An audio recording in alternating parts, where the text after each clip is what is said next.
அதிகார வர்க்கத்தை செயல்பட வைப்பது எப்படி புஷ் பண்றது, அதுல என்ன ஸ்ட்ராட்டஜி? இப்போ நாம சட்டமன்றத்தில் பிரதிநிதித்துவம் கூடணும், நாடாளுமன்றத்தில் நம்முடைய பிரதிநிதித்துவம் கூடணும். அப்பதான் அங்க கவனிக்கப்படும், அது பரிசீலனைக்கு எடுத்துக்கொள்ளப்படும். அரசியல் ரீதியாகவும் நாம் வலிமை பெறுகிற போதுதான் அதிகார வர்க்கத்தை நம்மால் செயல்பட வைக்க முடியும். இன்னைக்கு 4 எம்எல்ஏ வச்சிருக்கிறோம், 2 எம்பி வச்சிருக்கிறோம். நான் இன்னமும் கொடியேற்றுறது நமக்கு பிரச்சனை இருக்கு. அவ்வளவு எளிதாக நம்மளால ஒரு இடத்துல போய் கொடியேற்ற முடியல.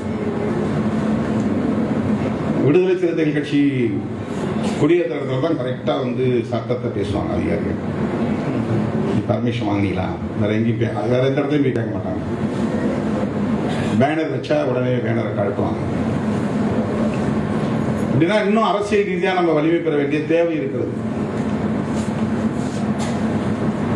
இது போதாது என்கிற போதாமையை இது காட்டுகிறது.